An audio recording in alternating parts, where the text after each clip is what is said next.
असे कुरकुरीत असे समोसे तुम्हाला घरी बनवायचे आहेत का? चला तुम्हाला रेसिपी दाखवते। त्यासाठी इथे 1 वाटी मैदा घेतलेला आहे।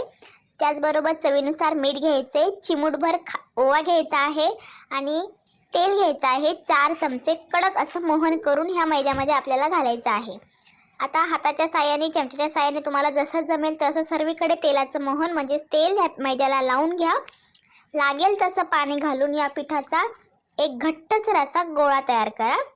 आणि इथे मी हा कणिक मळून घेतलेला आहे, साईडला ठेवून देते। तोपर्यंत इथे हिरवी मिरची, कढीपत्ता, लसूण आणि थोडंसं आलं घेतलेलं आहे, ते मिक्सरमधून वाटून घेतलेलं आहे। इथे एक नवीन बटाटा माझ्याकडून आलेला आहे, तर तुम्ही शक्यतो जुन्या बटाट्याचा वापर करा, नवीन बटाट्याचा वापर करू नका। आता नाईलाजाने मी इथे हा बटाटा घेतलेला आहे, तो बटाटा कुस्करून घेऊयात।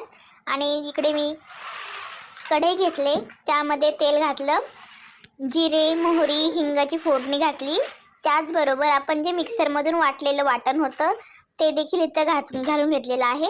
हिरवी मिरचीचा वापर करायचा नसेल तर लाल मिरचीचा वापर केला तरी चालेल। इथे धने पावडर, जिरे पावडर, हळद घेतलेला आहे आणि ह्यामध्ये आता भाजीला जसं लागेल त्या प्रमाणामध्ये मीठ आणि त्यानंतर इथे कुस्करलेले बटाटे घ्यायचे।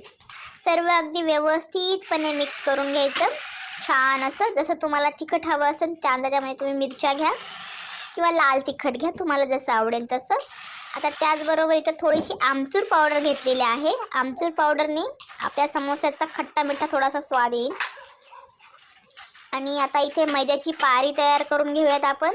त्यासाठी इथे मैद्याचे मी सम आकारामध्ये गोळे तयार करून घेते आणि आपण ते लाटून घेऊयात। नॉर्मल आपल्या चपातीसारखे लाटायचे आहेत, पण थोडेसे पातळ लाटायचे आहेत। आणि आता याला मधोमध चाकूच्या साहाय्याने कट मारूयात आणि ह्या चारी बाजूनी याला आपण पाणी लावून घेतलेलं आहे।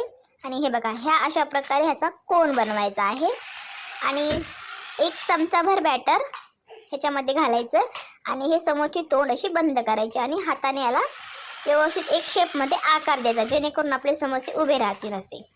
त्याच प्रकारे आता बाकीचे देखील मी हे कोन बनवून घेते आणि हे समोसे बनवून घेते। इथे मी बाकीचे समोसे देखील अशाच प्रकारे बनवून घेतलेले आहेत। कढईमध्ये मी तेल तापत ठेवलेलं होतं। जास्त अति गरम तेल करायचं नाहीये, थोडंसं गरम झालं की त्यामध्ये समोसे सोडायचे आहेत आणि ही समोसे तळण्याची प्रोसेस पूर्ण मंद गॅसवर करायची आहे। वेळ लागतो, पण त्यामुळे कुरकुरीत असे समोसे तयार होतात। तुम्ही माझ्या चॅनलवर नवीन असाल तर प्लीज माझ्या चॅनलला सबस्क्राईब करा। Bye bye.